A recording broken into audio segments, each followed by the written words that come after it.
Maxime Créneau-Grenard, bonjour. Bonjour, Vous êtes responsable du caveau ici dans le domaine Noir Frère. Nord-Frère. Vous avez une devise qui va résumer un petit peu toute votre vie professionnelle. C'est sommelier un jour, sommelier toujours. Oui, puis je dis aussi, avant le sommelier, il y a le vigneron. Parce que s'il n'y avait pas le vigneron, on ne serait pas là. Donc, Vous êtes né dans cette région oui. et vous êtes né au milieu de cette belle vigne. Mm. Ben, je suis né à Lons-le-Saunier et j'ai vécu, ma famille, du côté de mon père, sont vignerons à Château-Chalon, Ménétru vignoble. Donc j'ai baigné dans le vin depuis tout petit et voilà, maintenant je suis sommelier et responsable caveau, donc ici à Poligny. Et voilà, je suis très content. Et vous y avez pris goût, hein, Oui. parce qu'on est dans une belle vigne, Mm. dans une région de vin. Oui, tout à fait, oui, c'est vrai que le Jura est malgré, sa superficie qui est petite et on a quand même une diversité de vins assez exceptionnelle et aussi des méthodes de vinification aussi, hors normes aussi. Vous êtes dans ce domaine du Jura, c'est un vin qu'on ne peut comparer avec aucun autre. Bah, après, si on a quand même une méthode de vinification aussi qu'on peut trouver, par exemple à Gaillac, hein, le Gaillac perlé qui est aussi, un vin oxydatif. On a aussi le Jerez aussi en Espagne aussi. Ben, bon après c'est un vin oxydatif mais qui a été aussi muté aussi avec de l'alcool. Mais autrement, oui après, le vin oxydatif, il y a que dans le Jura en France, il y a c'est le Jura qui est, le numéro un. Alors le Jura, et les coureurs vont le voir cet après-midi, c'est aussi de la petite montagne. Comment on entretient de la vigne, enfin comment on fait un vin où il y a à la fois le côté un peu plaine et le côté montagne? Est-ce que ça donne un caractère particulier à ce vin? Bah, après l'exposition bien sûr ça joue beaucoup, hein, plus les vignes sont exposées, où il y a un enseignement vraiment, optimal, ça fait vraiment des vins exceptionnels.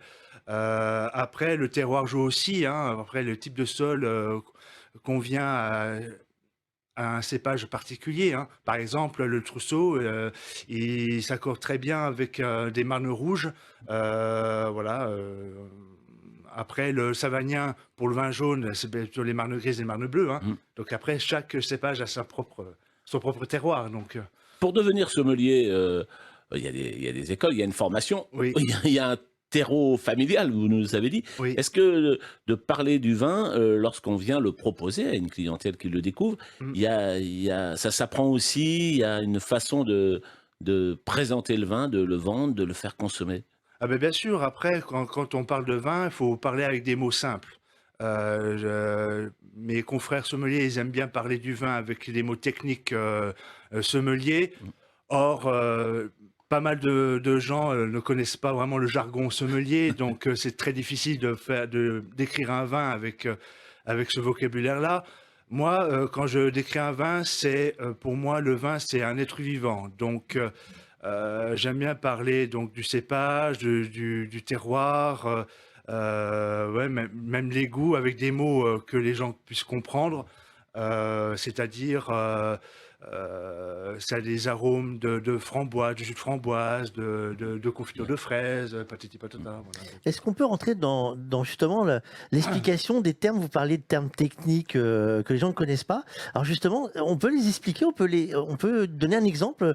On entend parler de que le vin pleure, on entend parler de long en bouche. C'est des choses que les gens peuvent comprendre. Il y en a des mots plus compliqués. Oui, mais après, là, j'ai pas de mots entre guillemets dans la tête là qui me vient à l'esprit, mais par exemple, quand on dit à un client, voilà, le vin a subi un bâtonnage. Qu'est-ce qu'un bâtonnage? Mmh. En fait, on mélange les lits de vin, donc vraiment les parties solides du vin qu'il y a dans le tonneau, et on le mélange et on obtient un peu plus de rondeur, de gourmandise, de fruité, voilà. Vous êtes, sommelier, vous arrivez, les gens, consomment, le vin, Mm. il y a les plats. Oui, On dit toujours le comment le la con le la comesse des vins. voilà. Oui. Heu, Lorsque les gens ne connaissent pas forcément le vin du Jura, mais ont commandé un plat local, qu'est-ce qu'ils écoutent lorsque vous leur parlez de vin? Après, ça dépend déjà du type du plat. Déjà, quel est le plat qu'ils ont choisi. Après, si c'est bien sûr, si c'est un plat, par exemple, je vais dire, saucisse de Morteau avec Mont d'Or et puis pommes de terre à la vapeur. Là, il faudrait plutôt aller sur un blanc typé, un assemblage chardonnay-savagnin. Justement, le chardonnay qui a un cépage qui donne des vins plutôt vifs, avec une belle acidité, qui va donner un bel équilibre avec le gras du fromage. Après, le savagnin, le côté terroir jurassien, donc le goût Jura, le côté épicé, noix, curry, voilà. Donc, Les clients sont, enfin les gens, les consommateurs sont très à l'écoute de ces explications. beaucoup. Parce qu'on n'est pas sur les vins les plus couramment consommés en France. On parle toujours du Bordeaux, des Côtes-du-Rhône, Bien sûr, oui. etc. Mais quand ils viennent ici, les gens, ils ont une vraie démarche de curieux. C'est vrai, mais il y a certains vignerons qui font quand même 2 types de vins. Donc les vins typés, donc traditionnels bien sûr, hein, et aussi les vins houillés. Les vins houillés, ce sont des vins qui, au moment de l'élevage en fût, on rajoute du vin pour pas que le vin soit au contact de l'air, pour pas qu'il y ait d'oxydation. Donc ce sont des vins un peu type méthode bourguignonne, des vins fruités, élégants, minéraux pour les blancs, les rouges un peu plus fruités, élégants, subtils, voilà. Dans le caveau, là, les gens ne viennent pas déjeuner ou dîner, mais les gens viennent découvrir le vin, en acheter. On sait très bien que ça dure un quart d'heure, 20 minutes. Ils n'ont pas le temps de boire. Ça dépend aussi. Il y a des gens qui font la dégustation complète, donc ça peut durer pas mal de temps. Hein, parce C'est quoi la dégustation complète? Là, on a à peu près une quinzaine de cuvées, donc 15 cuvées. Donc c'est quand même à chaque fois, les gens dégustent, on en parle tout de suite après. Donc c'est un moment convivial, voilà, un moment d'échange, de partage. Voilà, avec des explications aussi au niveau des vinifications, au niveau aussi des sols, des terroirs, voilà. C'est ce que vous aimez, vous faire partager votre passion. Ah, Vous avez tout à cette fait. passion depuis toujours. Oui, Vous avez été sommelier, meilleur sommelier du Jura il y a quelque temps, hein, c'est ça? oui. Hein, donc vous aimez faire partager votre passion aux gens qui viennent déguster. C'est pas uniquement on va vous vendre du vin. C'est je vais vous expliquer. On va partager ensemble. Ben, je suis avant tout sommelier, bien sûr, mais je suis ambassadeur des vins du Jura. Donc pour moi, expliquer les vins de ma région avec passion, pour moi, c'est le summum. J'aime bien, comme je l'ai dit précédemment, parler du vin avec des mots simples pour que les gens puissent comprendre. Et puis voilà. Et les gens qui sont de passage ici, sont plutôt des Français, c'est des étrangers de passage, des Allemands, des Belges qui descendent en vacances et qui disent tiens, on va s'arrêter. Oui. On a pas mal de Belges, Allemands, pas trop, de Hollandais, quelques Anglais, puis bien sûr les Français et les locaux, bien sûr. Hein. Des grands amateurs de vin, tous ces gens-là? Il y a de tout, il y a des amateurs, il y a des gens qui sont affirmés, ça dépend. On trouve vraiment de tout. Oui, Et vous avez de temps en temps envie de donner des idées quand vous travaillez maintenant dans un domaine pour innover, pour faire des petites recherches? bien sûr, je fais tout le temps des recherches, j'apprends toujours.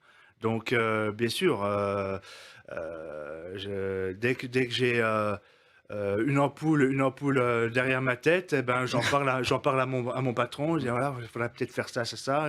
Est-ce que voilà, et puis on en parle et puis voilà quoi. Donc Dans un mois et demi, peut-être, je ne sais pas, mais on va commencer les vendanges ici. Oui. Je ne sais pas si elles sont en avance ou en retard aujourd'hui. alors certains vignerons ont décidé de commencer mi-août.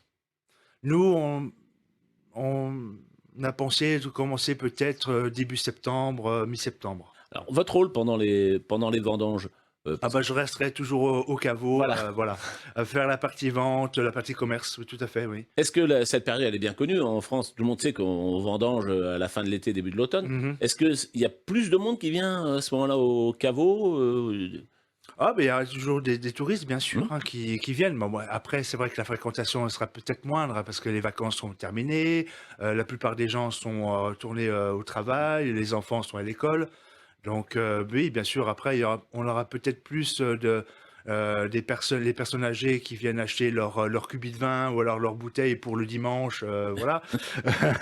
Mais Tiens, tout à l'heure, hein, il y a derrière nous, là-bas, il y a les coureurs du Tour de France qui arrivent. mhm. Qu'est-ce que vous leur conseillez pour ce soir? Bah, après, c'est Pour se refaire après Pour se un refaire bon vin après pour une se dure refaire. journée. Pour fêter une victoire, par exemple. ah ben un bon crément du Jura, bien sûr, hein. Voilà, bien sûr, pour fêter la victoire, c'est bien sûr un crément du Jura. Après, on a aussi des vins pour quinquer, hein, des vins moelleux, hein, par exemple le vin de paille. On a aussi le Macvin aussi, un vin de liqueur. Après, on a des blancs floraux, hein, comme je vous ai dit, hein, qui, pour les personnes qui connaissent pas les vins du Jura, ben, c'est un tremplin pour connaître les vins de cette région. Et puis voilà, quoi. L'expédition, c'est aussi une partie importante du travail du caveau. Oui, oui, oui. Oui, on a pas mal de commandes à expédier pour les cavistes, les restaurateurs. Et aussi, là, dernièrement, hier, il y a une commande qui est partie pour la Norvège. Il n'y a pas que des bouteilles, vous vendez aussi en cubi. Oui. C'est une nouvelle façon de consommer le vin, c'est une nouvelle façon de le vendre. Il y a de plus en plus de demandes pour le cubi. Oui, on a une clientèle qui demande des cubis. Déjà, c'est bien aussi pour l'été. Quand les gens partent en vacances, bah, au lieu d'amener des bouteilles, bon, moi, ils ont un cubi et puis ils peuvent consommer pendant leurs vacances. Et puis, on a aussi une clientèle aussi de personnes âgées qui aiment bien aussi avoir leur cubi, mettre dans leur bouteille et puis voilà. C'est quoi la consommation d'un cubi? Il y a un conseil par rapport à ça? Parce qu'on dit les vins se gardent quand ils sont en bouteille. Est-ce que ça se garde aussi bien dans le cubi? Ou est-ce qu'il vaut mieux le consommer, du coup, plutôt rapidement? Bah après, quand c'est fermé, ça peut se garder, hein, parce que il y a un vide assez sous vide. Donc le vin peut se conserver. Après, quand c'est une fois ouvert, ça peut se garder entre 1 et 3 mois à peu près.